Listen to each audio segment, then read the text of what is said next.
Assalamualaikum warahmatullahi wabarakatuh. Bismillahirrahmanirrahim. Alhamdulillahirabbil alamin. Wassalatu wassalamu ala asyrofil anbiya'i wal mursalin sayyidina wa nabiyyina wa maulana Muhammadin wa ala alihi washabihi ajmain, amma ba'du. Alhamdulillah, kita lanjutkan kembali pembahasan kita masih tentang alamat-alamat i'rab nasab. Kemarin sudah kita membahas alamat i'rab nasab yang apa? Yang fathah sudah.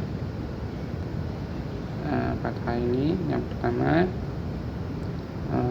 Perlu diketahui fathah ini adalah alamat asli. Alamat asli dari i'rab nasab. Jadi setiap i'rab itu punya alamat yang asli, ada alamat cabang. Alamat asli sama alamat far'i. Nah, untuk nasab alamat aslinya itu adalah fathah. Terus yang kedua kasroh sudah saya jelaskan. Terus yang ketiga alif. Yang keempat ya. Kemudian yang terakhir kemarin membuang. Kita bahas sekarang yang untuk alif. Nah, alif menjadi alamat i'rab nasab itu tempatnya hanya pada satu tempat, yaitu pada asmaul khamsah. Al-asma al-khamsah, isim sesuai dengan namanya. Al-asma khamsah itu isim-isim yang jumlahnya ada 5. Nah, sebenarnya asmaul khamsah ini isim mufrad, tapi mereka dikecualikan karena memiliki kekhususan yang kemudian karena kekhususan itu dia masuk kategori asmaul khamsah. Jadi alamat i'rabnya berbeda dengan alamat i'rab dari isim mufrad. Untuk asmaul khamsah sendiri pasti kalian semua juga sudah hafal. Itu apa saja? Kalimat abuka. Abunya ini ya. Terus akhuka. Kemudian fuka. Terus hamuka. Dan yang terakhir malin. Abuka, akhuka, fuka, hamuka, malin. Ini bunyi ketika mereka dalam keadaan rofa. Di kalimat abu, akhu, fu, hamu, du. Ini ketika rofa. Jadi ketika nanti kalimat-kalimat tersebut nasab, maka akan berubah bunyinya sesuai dengan alamat nasabnya, yaitu apa? Alif. Kemarin sudah dijelaskan, salah satu kalimat dibaca nasab itu disebabkan ketika kedudukannya adalah maf'ul bih atau objek. Contoh, misal saya menolong ayahmu. Saya menolong, kita ganti, bukan saya. Zaid menolong ayahmu gitu. Menolong kita pakai fi'il madhi saja. Nasoro menolong. Siapa yang menolong? Zaidun menolong siapa? Sebagai objeknya abuka, ayahmu. Kalau ini abuka ini rofa, di sini karena dia nasab kan kedudukannya jadi maf'ul bih, maka tidak boleh abuka tapi harus nasoro zaidun abaka. Ini fi'il madhi.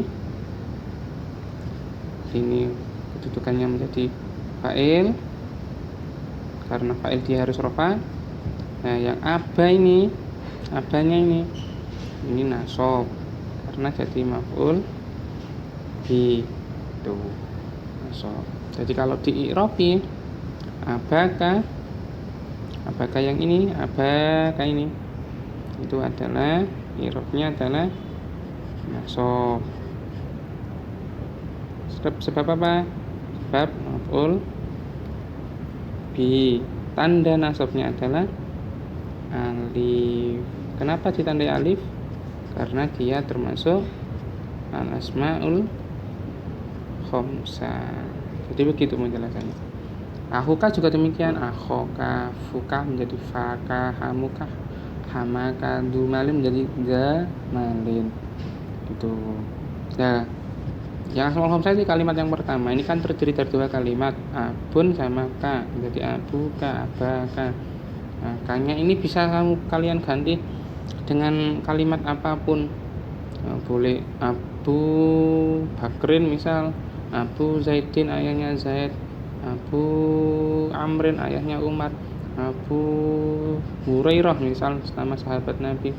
Jadi syarat asmaul khamsah dia bisa dimasukkan asmaul khamsah jika dia diidhofahkan dengan kalimat yang lain. Kalau dia berdiri sendiri abun gitu saja, maka dia bukan asmaul khamsah. Jadi bapak datang, ja'a al-abu, si ayah telah datang, maka kalimat al-abu ini bukan asmaul khamsah. Ini bukan asmaul khamsah, tapi dia isim mufrad.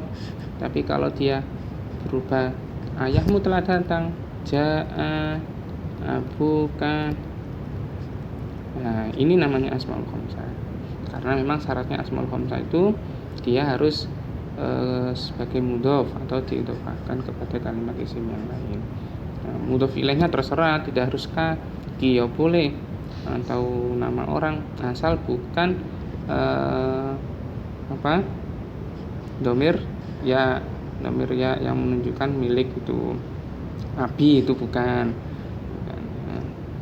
Oke, itu tentang alamat i'rab nasab yang berupa alif. Oke. Sekarang kita ganti ke alamat i'rab ya nasab yang keempat, yaitu ya.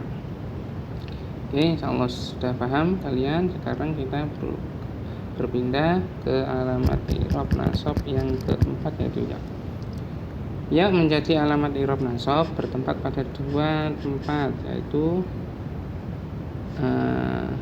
isim tasniyah atau al-ismu al-musanna, itu untuk kita mengenalnya dengan sebutan isim tasniyah.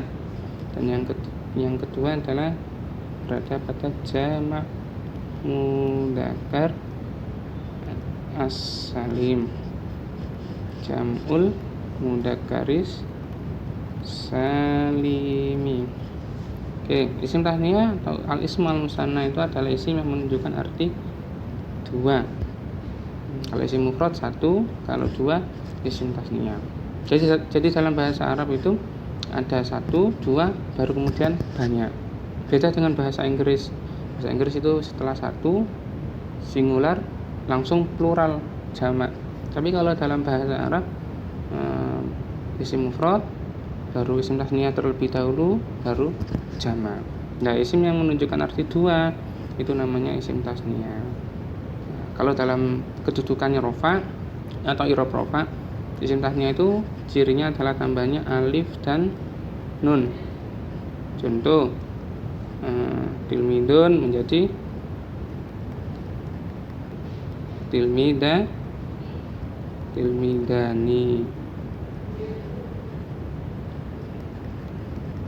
Ini isim tasniyah.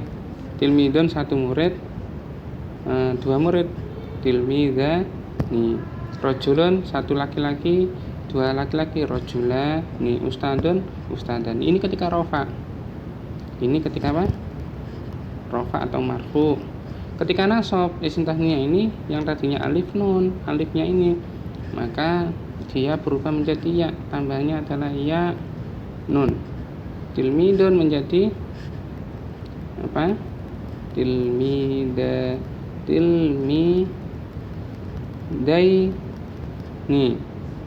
Ini ketika mansub atau nanti ketika jar majrur.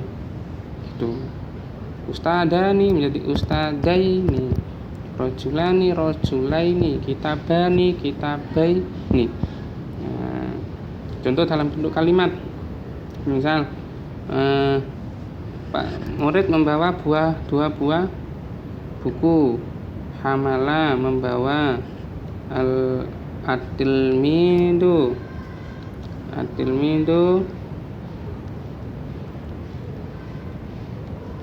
murid membawa. Atilmidu membawa apa? Kitab ini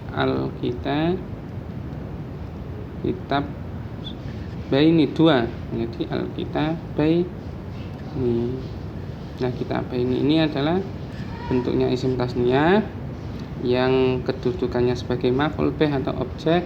Karena dia jadi objek maka dia harus i'rab nasab. Jika di i'rab maka kitab baini ini mansub atau nasab karena maf'ul bi tandanya ya, kemudian karena isim tasniyah. Oke. Tuh. Oke, kita lanjutkan. Dan untuk alamat yang terakhir dari alamat i'rab nasab adalah hadfun nun atau membuang nun. Membuang nun ini tempatnya hanya pada satu kalimat fi'il, yaitu fi'il mudhari yang namanya adalah af'alul khamsah. Al-af'alul khamsah. Nah, fi'il yang jumlahnya ada 5. Nah, disebut af'alul khamsah karena memang jumlahnya ada 5. Biasanya adalah mengikuti wazan yaf'ulani, taf'ulani, terus yaf'uluna,